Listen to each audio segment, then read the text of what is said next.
How's it going, everyone? My name is Nesty. If you didn't already know, I'm a producer, and I'm going to be breaking down a song I recently produced by Novuh Kaine called Shovel. A song and video just released recently, and yeah, I want to break it down for you. A little bit of backstory. I believe we made this beat, started the song back in September. Novuh came over for a session at the Nest, where we're at currently, the home studio. So yeah, the song itself took us about, I say, 4 hours. We every time we talk about it, we say it took less and less time, but we'll settle for 4 hours from scratch, start of the session to the end, where we had a demo, vocals, even a little session video done.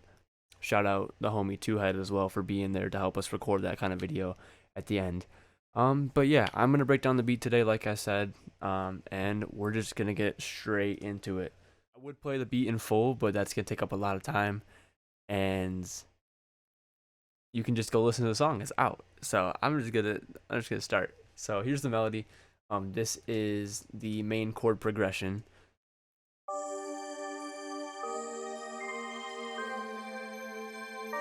Very simple.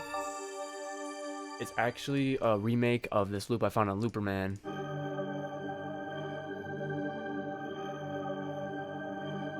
And it's a great loop. And shout out to the producer who made it. If I can find who you are, I will tag you in the description.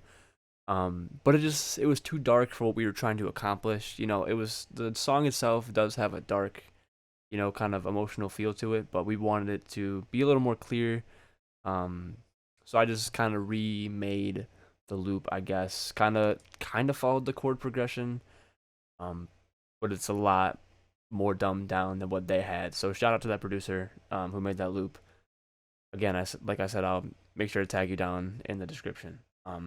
That's the main loop. It loops throughout the whole song. It's just a real small, simple bar loop, accompanied by arpeggios throughout the beat. So kind of what I did is I would take the main chord progression and I would arpeggiate it and then do weird things to it. So I'd either pitch it up, pitch it down an octave, reverse it, speed it up, do random shit to kind of tweak it, turn it into a different instrument. I think a lot of the time I did actually use a different instrument because I have like 6 different instruments in here that I don't recall using. So one of them is that arpeggio, but it is consolidated, so I don't know. So that would be this one right here.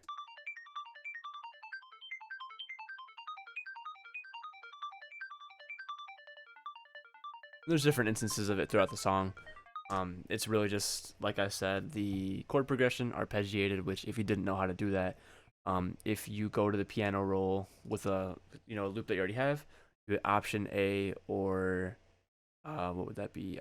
Alt A on Windows, and it arpeggiates, and you can kind of screw with it to tweak it even more. You can put a gate on it so it'll shorten the notes. Really cool. I use it a lot to kind of add an enhanced depth to what I've already got in the main chords because it can get boring after a while. It's good to switch things up here and there. In addition to the main chord progression, I have this part here. I believe this is the "When You're Grabbing on My Arm" part of the song.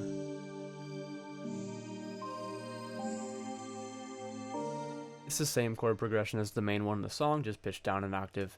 In case you were wondering, the plugin I'm using for the chord progression, it's Expand 2, and the preset I'm using for that is Selly Stars. So go ahead, steal it. I don't care. We're all about sharing the sauce here. The other adds a little bit more than just the main chords by itself. From there, there's this piano that is kind of sprinkled. That's the flute, my bad. We got the flute. On the flute, there's a really heavy delay, really heavy ass reverb, and then just a little bit of EQ. It's kind of like a high pass on it. A lot of the EQ for this beat's very simple, just because it all kind of sounded right when I was making the beat. I didn't have to do much to really anything, honestly. In addition to that, there is this piano. Here's the piano.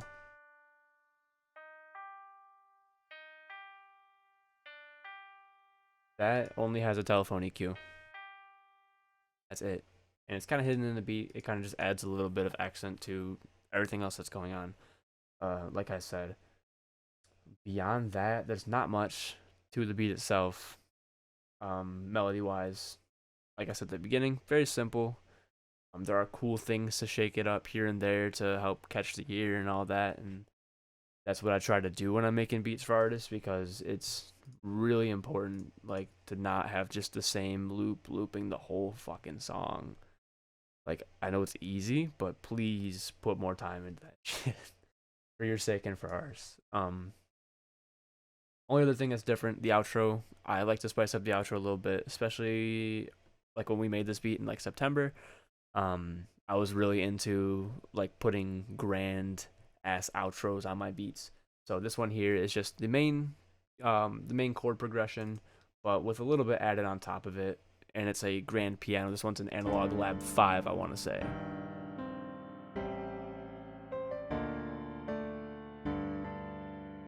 Just add a little bit of spice to it. That is the American Concert D preset on Analog Lab 5.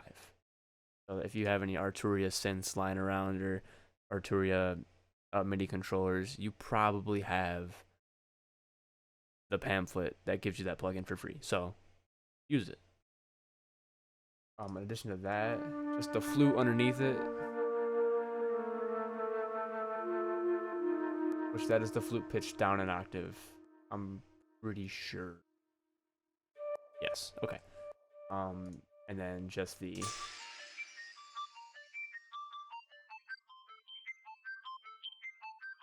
arpeggio half timed. So that is pretty much it for the melody. I would play it all in full for the melody, but it's all pretty sporadic and some of it's repetitive, so it doesn't feel necessary to me. I'm gonna move on to the drums. The drums are also very simple. I keep repeating that, but it's all very simple. This is, let me solo that so we don't get any unnecessary noise. Here's the main loop for the drums that kind of goes through the pretty much the entire duration of the song.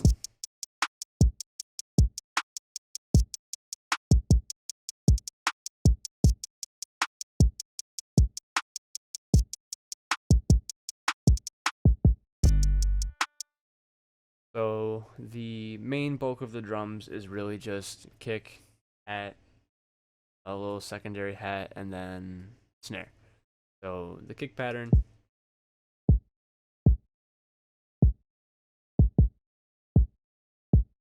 that just loops. Here is the hi-hats. Just a pretty simple two-step hi-hat with a little accent, like reverse hat on top of it. Pretty much all the drums in this beat are from a foreign tech kit. I was really heavy into it. I believe I just downloaded it when I got this, or when I made this beat, so that's why. And then in the verse part, there's a little bit of added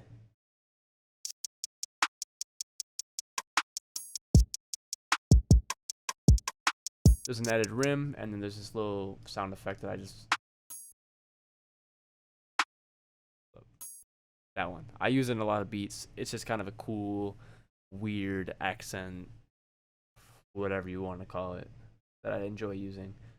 You know, it's easy to overcomplicate things to make it sound cool, but honestly, what I've learned and who I've worked with is the biggest thing is just be intentional with everything.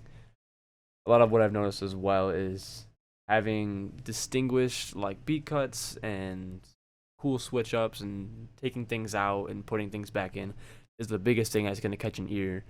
So like putting 14 different perk sounds in the beat is probably going to do less than you taking the time to arrange and, you know, make those educated like changes in the way the ear will hear the beat and the drums, and because that's mainly what drives the beat itself is the drums. I mean, the melody just does so much. So that's pretty much what I do throughout the beat. You know, here it's like no kicks. Kicks come in. I like to do that a lot. Pretty much same thing here. Like there's nothing, just a reverse hat. Everything comes in. Take the hats out. That goes throughout the whole beat. Just cool little hat and drum things here and there. Anyway, next will be the 808s. These are one of the most predominant things in the beat itself, in my opinion. Um, it's it's on the fine line between complex and simple, and that's exactly what I was going for. I just want something that's gonna hit very hard. This is also a foreign tech 808. This one is probably my favorite in the kit, aside from the Hookah Love 808. That one's still fire, but here's the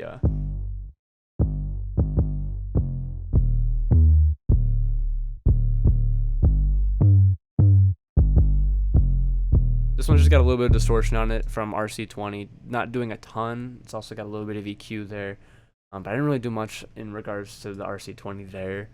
I also threw R bass on it. This is a really good plugin for bass. I think it is the Dave Pensado live bass preset. That's what I use majority of the time. I might have tweaked it a little bit, but it's most likely very closely resembling that Dave Pensado preset I just mentioned.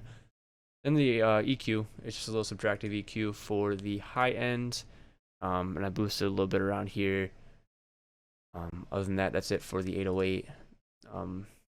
There's a cool little effect I put on it. It's called the Nesty Fuzz preset, inside joke between me and the homie Nova.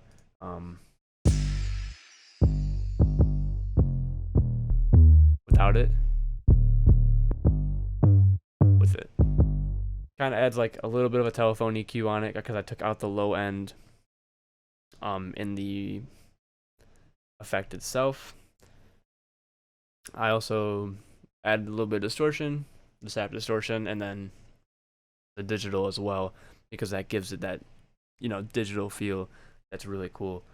And it's definitely ear catching with 808s to have a little bit of that fuzz on there, the Nesty fuzz.